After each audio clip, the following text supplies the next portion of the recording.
नमस्कार. आपल्या सगळ्यांचे सोशल महाराष्ट्र न्यूज चॅनलमध्ये हार्दिक स्वागत. चला वळूया तर एका नवीन बातमीकडे. आजची बातमी.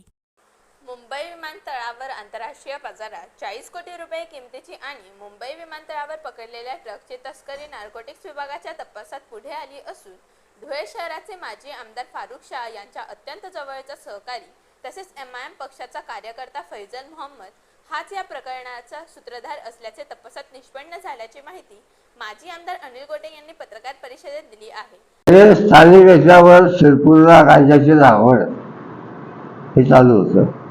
मी तुम्हाला तेव्हाही सांगितलं होतं की पोलीस महसूल यांच्या मदतीने आणि राष्ट्रीय 1500 एकर जमिनीवर फॉरेस्टचा गांजा लावला जातो, पण त्यावेळेला कोणी तुम्ही सिरियसली घेतलं नाही. आणि आता यांची मोलच कंप्लेंट अशी आहे की शिरपूरून गांजा विकत घ्यायचा, बँकॉकला हाँगकाँगला घेऊन जायचा आणि त्या ठिकाणी गांजाच्या बदल्यामध्ये अंमली पदार्थ घ्यायचे, अशी यांची मोलच कंप्लेंट आहे. धुळे कनेक्शन नाही आहे, धुळ्याचेच लोक आहेत. कनेक्शन म्हणजे दुसरा कुणा गुन्हा घडला हे संबंध आला असं नाही. आणि गेल्या 2 वर्षापासून जोरात सुरू आहे. धुळे शहर आणि जिल्हा पोलिसांना याची इत्थंभूत माहिती आहे. पण यांचे जवळचे सहकारी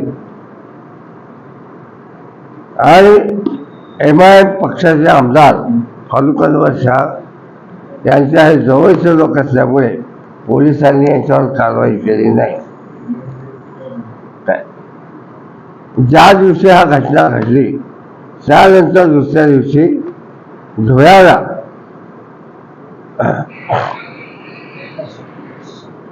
एक मोठी मारामारी झाली माधवपुरामध्ये. याच्यामधला मुख्य आरोपी जो आहे याच्या भावाला डोक्यावर घाव घातला. एक पनवेल नावाचा जो त्यांचा कार्यकर्ता आहे, कार्यकर्ताच मारवला गेला होता, ज्याच्या हाताला जबरदस्त मार लागला. आझादनगर पोलीस स्टेशनमध्ये बसून यांनी ही सगळे चोरी पाणी केलेली आहे, मिसळ केली आहे. पण नार्कोटिक्स विभागाला ही बरोबर खबर असल्यामुळे हे सगळं बाहेर आलं. मी तुम्हाला काही फोटो पाठवले आहेत, काही संभाषण पाठवतो, त्याच्यामध्ये तुमच्या लक्षात येईल की याचे धागेधोडे कसे पोलीस खात्यात पोहोचलेले आहे. बातमी आवडल्यास चॅनलला लाईक व सबस्क्राईब करा व दररोज अशा नवनवीन बातम्या पाहण्यासाठी चॅनलला फॉलो करा. धन्यवाद.